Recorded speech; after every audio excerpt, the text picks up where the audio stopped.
게임과 메타버스는 비슷한 점도 있고 다른 점도 있습니다. 미래에는 어떻게 정의될지 모르지만 아직은 게임과 매우 흡사한 형태로 형성되고 있습니다. 더군다나 게임과 흡사하다 보니까 게임 엔진인 언리얼과 유니티 3D로 제작되는 사례가 많습니다. 조작법까지 1인칭이나 3인칭 게임과 똑같이 이동은 방향키와 WASD 키를 사용하며 인터랙션은 마우스의 움직임을 다루고 있습니다. 그래야 메타버스만을 위해 교육할 필요가 없으니 모든 게임의 표준 컨트롤을 선호합니다. 아직은 제페토, 로블록스, 게더타운 등의 플랫폼이 각광을 받고 있지만 국내 게임 업체 중 붉은 사막, 검은 사막 등 콘솔 게임으로 전 세계에서 인정받고 있는 펄어비스가 메타버스 도깨비를 개발하고 있다고 발표했습니다. 워낙 국내 게임 업체 중 기술력이 월드 클래스이다 보니까 홍보 영상을 보고 기대하는 이들이 많습니다. 국내 유저를 위해 K컬처를 적극 활용한 것도 다른 메타버스와 차별화되는 요소인 것 같습니다. 도깨비를 기대하는 요소들을 살펴보면 한정된 공간과 스토리를 넘어서 방대한 오픈월드에서 자신만의 스토리를 만들어낼 수 있고 게임 회사에서 제작한 터라 3인칭 어드벤처 게임으로서의 재미를 가지고 있습니다. 몬스터를 잡고 아이템을 습득하는 것 말이죠. 성인보다는 어린이, 청소년에 맞는 세계관으로 판타지를 만들어내고 있습니다. 전투 장면도 동화적으로 매우 훌륭한 연출이 보이고 있습니다. 메타버스를 비관하는 이들은 3차원 공간을 왜 지루하게 돌아다니는 노가다를 해야 하느냐고 묻곤 합니다. 그래서 도깨비에서는 다양한 탈 것들이 등장합니다. 판타지 동화풍이니 멋지고 세련된 자동차보다는 동화 속 어린이가 좋아할 만한 스케이트보드, 인라인, 자전거 등이죠.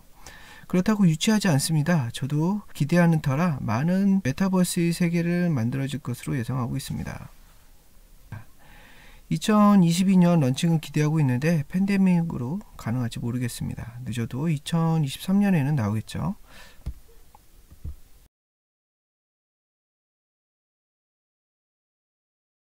It's gonna be special. 새로운 날이야. 어쩐지 좋은 일이 생길 것만 같아. 두근두근거려. 새로운 널 만날 생각에 벌써부터 간질거리는 기분이야.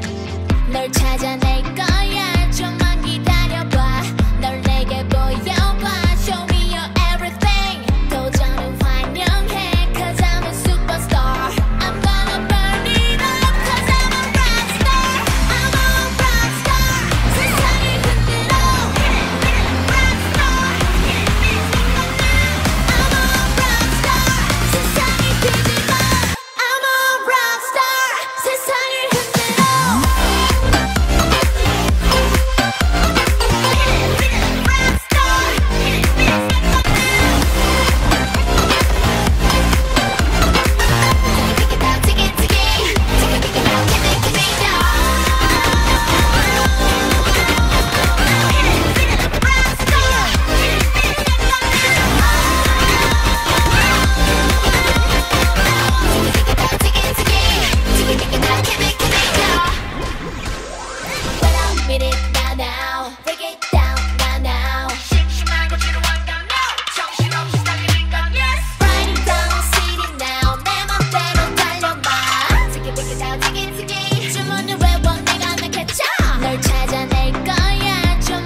도깨비에서 보듯 게임은 메타버스를 구현하기 좋은 소재입니다. 로블록스나 포트나이트에 예에서 보든 말이죠.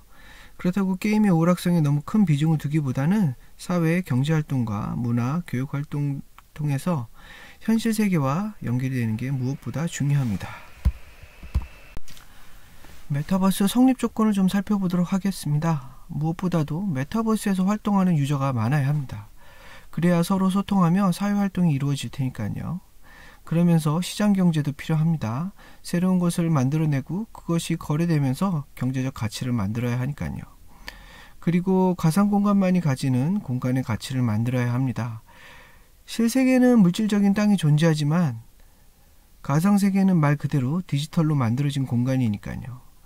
디지털은 휘발성이 있는 특징이 있습니다. 실증이 나거나 기억 속에서 사라지면 모든 게 없어지니까요. 그러니 이런 가상공간의 가치를 꼭 부여해야만 합니다. 요즘 뉴스에 NFT 관련하여 미술작품과 가상의 부동산이 자주 등장합니다. 글로벌 회사들도 거액으로 가상공간을 구매했다고 합니다. 어떤 가치가 있어서 그러한 큰 금액으로 거래가 되었을까요? 여러분의 의견도 궁금합니다. 로블록스를 사람들이 많이 이용하면서 메타버스를 인식하기 시작했습니다. 로블록스의 메타버스의 구성 요소를 그림과 같이 나열하였습니다. 개인적 특징을 갖는 자, 즉 아바타가 필요합니다. 다양성, 그리고 전 세계 어디서든 어떠한 디바이스로든 접속이 가능한 가상 공간, 그리고 친구들, 가상 공간을 즐길 수 있는 몰입감, 디지털 화폐, 여기서는 러벅스였죠. 러벅스를 통한 경제활동, 그리고 저항, 마찰이 좀 적어야 합니다. 어린이들이 주 타겟이었기 때문에 계정을 생성하는데 어렵거나 비용을 지불해야 한다면 또는 사용법이 어려웠다면 성공이 어려웠을 것입니다. 여기에서 제시하는 시빌리티는 뭐냐면 유저들 사이의 예의를 장려하고 이용자의 안전을 확보하기 위한 다층적 시스템, 실제 현실의 법을 집행할 수 있도록 설계되어 있다는 걸 얘기합니다. 최소한의 규제 요구사항을 확장할 수 있는 방식으로 되어 있어 유저들은 로블록스의 시민이 되어 사회화가 될 수 있었습니다. 메타도 메타버스를 구성하는 중요 요소를 발표했었는데요. 로블록스와 비슷합니다. 존재감 있는 아바타가 있어야 하며 상호 운영성이 있어야 한다. 한 곳의 메타버스에서 사용되는 것보다는 다른 메타버스에서도 사용이 되어야 한다. 또한 서로 메타버스 간의 이동이 가능해야 하며 개인의 프라이버시와 안정성이 확보되어야 하고 경제활동을 할 수 있는 가상의 상품이 존재해야 한다. 이런 것들을 자연스럽게 조작할 수 있어야 한다. 어려운 HMD와 컨트롤러가 메타버스를 막고 있다고 저커버그는 얘기를 했습니다. 가상공간에서 유저의 역할을 대신하는 캐릭터를 흔히 아바타라고 합니다. 실제 세계에서는 할 수 없는 것들을 가상세계에서 대신할 수 있는 존재로서 또 다른 아이덴티티를 가지고 있습니다. 각각의 플랫폼마다 아바타의 외형과 특성이 틀립니다. 간단한 픽셀 또는 복셀 형태로 된 게더타운, 마인크래프트도 있고 5등신 이하의 카툰 캐릭터들도 있습니다. 또한 극사실을 좋아하는 유저들을 위한 언리얼 엔진에서 메타휴먼으로 된 아바타도 있습니다. I could be one of many. 主人公にだってなれる。 Je pourrais être architecte. Ou guide. Quizá un artista. You create the narrative. I am metahuman.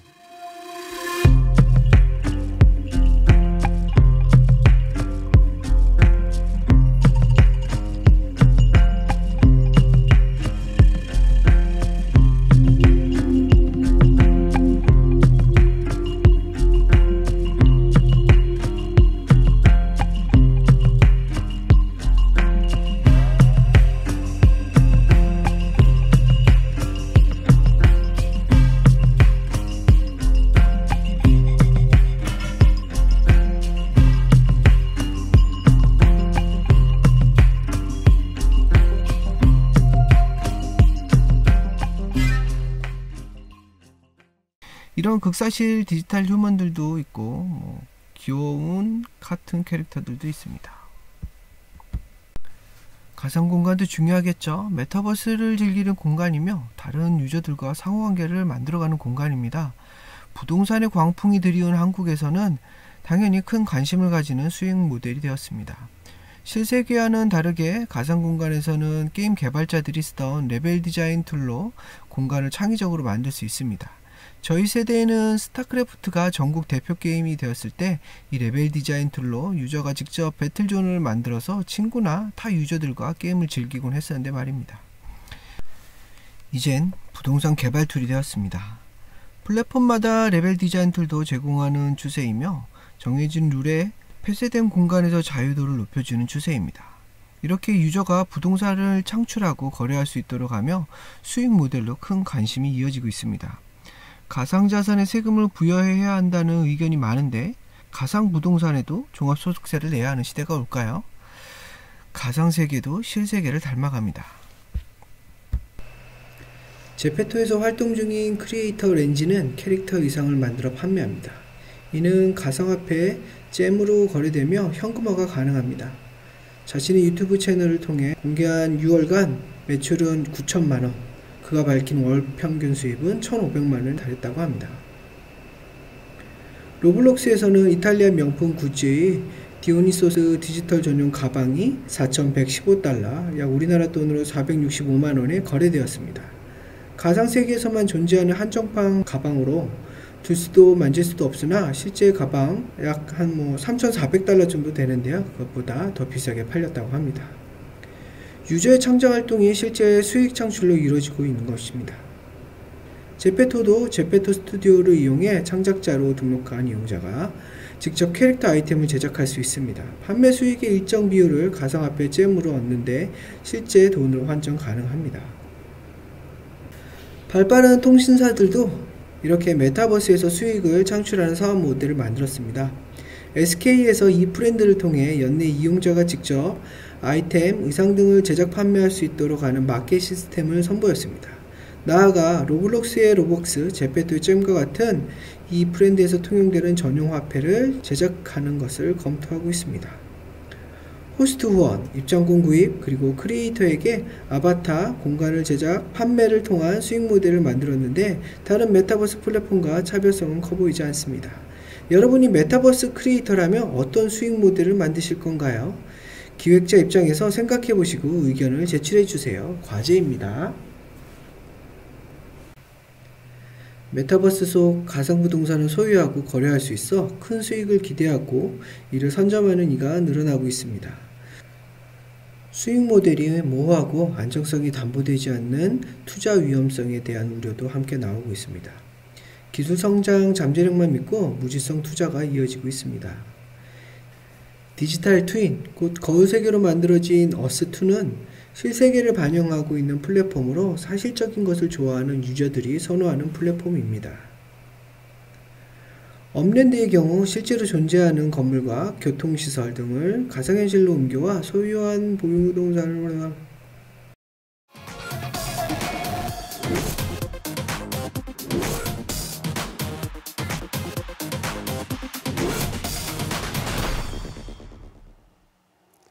뉴스의 흐름, 사안의 맥을 짚어보는 쇼맥뉴스 시간입니다. 중국인이 청와대를 샀다. 해운대 땅값이 120배 올랐다. 이효리가 거주한 제주 에어릅 땅을 2만 원에 살 수 있다. 이게 다 무슨 이야기일까요?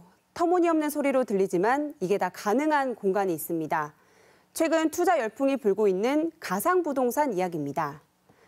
지금 나오는 화면이 실제 가상부동산의 모습인데요. 이 지구를 그대로 본뜬 가상의 땅에 투자할 수 있는 플랫폼들이 등장했습니다. 초기 시장이긴 하지만 어스2, 디센트럴랜드 등 종류도 다양해지고 있습니다. 이 대표 주자인 어스2는 전 세계 모든 지역의 지도를 가상 공간에 만들어서 10제곱미터 단위로 타일을 쪼개서 이용자들에게 판매하고 있습니다. 가격은 얼마 정도 할까요? 모든 땅값은 처음에는 0.1달러에서 시작했는데 그 안에서 거래가 이뤄지면서 땅값이 오르고 있고 이 많이 팔리는 지역은 기본적인 단가가 상승 중입니다. 대구에서 땅값이 가장 비싸다는 범어동 일대를 한번 살펴보죠. 이 범어 내거리를 중심으로 대부분의 토지들이 이미 거래가 완료가 됐는데요. 현재 한 타일당 가격이 28.7달러, 그러니까 우리 돈으로 32,000원쯤 합니다. 초기 땅값에 비해 300배 넘게 올랐습니다. 아직까지는 지역별로 큰 차이는 없습니다. 서울과 부산, 대구 등 우리나라 대부분 지역이 타일당 평균 3만 원대에 거래되고 있습니다. 이 미국 뉴욕의 경우에 타일당 6만 6천 원 정도에, 두바이는 13,000원 정도에 거래가 되고 있습니다. 이 가상 부동산에만 한국 사람들이 73억 원을 투자했다고 하는데요. 미국 다음으로 전 세계에서 구매율이 가장 높다고 합니다. 실제 부동산도 아닌데 왜 가상 공간의 땅에 열광하는 걸까요? 가상 부동산을 사들인 투자자의 이야기를 들어봤습니다. 코로나 시대에 많은 사람들이 공간에서 만나고 하는 것들이 메타버스라고 하는 공간 혹은 디지털 공간에서는 시간과 공간의 제약이 좀 초월되어 있어요. 그러한 가치는 굉장히 앞으로 높아질 것이라고 보고 있고, 대기업들이나 해외의 수많은 기업들이 뛰어드는 이유도 이러한 잠재적인 가치 때문에 그렇다고 생각을 하거든요. 실제 이 투자자는 한국과 북한, 프랑스 땅 등을 지난 3월 초부터 500만 원어치 정도 샀고, 현재는 가격이 70에서 80% 정도 올랐다고 합니다. 제가 하고 싶은 것들을 그곳에서 표현할 수가 있어요. 디지털 갤러리를 만들고 싶으면 만들 수가 있고, 전시회를 할 수도 있고, 콘서트도 할 수 있고, 제가 하고 싶은 것들을 공간과 시간의 제약이 없이 다양한 활동들을 좀 더 자유롭게 할 수 있죠. 현실에서 살 수 없는 땅을 살 수 있다는 대리만족의 심리도 있지만 일종의 메타버스, 가상세계 플랫폼에 대한 기대가 큰 것으로 보입니다. 지금은 땅밖에 없지만 앞으로 건물과 도시가 세워지면서 경제활동이 가능해지고 이곳에서 또 다른 수익 창출을 할 수 있다는 겁니다. 예를 들어 뉴욕 타임스퀘어처럼 건물 외벽에 광고를 걸어 광고비를 받거나 도로의 통행료를 물게 하는 식이죠. 가상부동산에서 최근 거래가 활발해지면서 흥미로운 일들도 일어나고 있습니다. 이 미국 백악관의 경우에 지난해 11월 한 중국인이 500개가 넘는 타일을 사들이면서 선점했는데 지금 가격이 3,500만 원으로 올랐고요. 이 청와대 역시 한 중국인이 사들였는데 현재 1,600만 원에 거래되고 있습니다. 한 한국인 구매자는 독도 앞바다에 독도러브 코리아라는 문구에 맞춰서 타일을 구매했는데 일부 일본인 구매자가 이를 방해라도 하듯 타일을 사들인 모습도 볼 수 있습니다. 이 가상 부동산에 대한 기대감이 커지면서 주요 랜드마크가 있는 도심 지역들은 이미 대부분 거래가 완료된 상태입니다. 가상 부동산의 전망 자체가 가상 세계의 전망과 연결되어 있습니다. 현실 세계에서의 체험하고 싶지만 체험할 수 없는 경험들이 가상 세계에서는 가능한데 가상 부동산 구입 열풍 역시 이 현실에서 좌절되어 있는 부동산 소유의 경험이 투영된 그 결과라고 보겠습니다. 가상자산은 개인의 경험의 실감 기술을 접목시킨 이른바 실감 경제를 바탕으로 성장하게 되는데 가상세계에서 소통하고 경험할 수 있는 경제적 요소들은 앞으로 더 다양해질 것으로 전망됩니다. 특히 디지털 공간, 가상 공간이 익숙한 밀레니얼 Z세대, MZ세대에게는 익숙한 투자처가 될 수 있다는 겁니다. 하지만 이런 기대와 함께 우려의 목소리도 만만치 않습니다. 가장 큰 문제는 유동성 리스크입니다. 이 같은 가상 부동산 플랫폼이 계속 생기고 있기 때문에 또 다른 플랫폼이 생기면 기존 가상 부동산 플랫폼에서 가격 하락이 우려된다는 건데요. 일반 가상화폐 거래소처럼 업체가 서비스를 중단할 가능성도 있습니다. 게다가 황금성이 떨어진다는 지적도 계속 나옵니다. 가상 부동산에서 거래가 되더라도 실제 돈이 입금되기까지는 짧게는 며칠, 길게는 몇 달도 걸리고 있어 이용자들의 불만이 많다고 합니다. 최근에 이제 일어나고 있는 가상 부동산 투자를 보게 되면 당장에 얼마나 영업이익을 낼 수 있는지보다는 막연한 미래 가치 위주로 투자를 하다 보니까 사실 투자보다는 투기에 가까운 현상이 발생되고 있는 게 사실입니다. 기대 수익률은 굉장히 높지만 이 수익률이 지켜질지에 대해서는 불확실성이 크기 때문에 위험 자산이라는 거죠. 이 때문에 전문가들은 몰입해서 투자하는 것은 위험하다고 경고합니다. 가상화폐부터 가상 부동산까지 가상 자산에 대한 열기는 갈수록 뜨거워지고 있습니다. 이 부동산이나 주식 등 기존 자산 가치가 폭등한 상황에서 가상 자산이 현실적인 신분 상승의 유일한 수단이다. 이런 자조 섞인 목소리까지 나오고 있죠. 이 과열된 가상자산 열풍 속에서 맹목적 투기가 아닌 합리적 투자를 위한 신중하고 현명한 판단이 더 중요해졌습니다. 지금까지 쇼맥뉴스 정혜미입니다.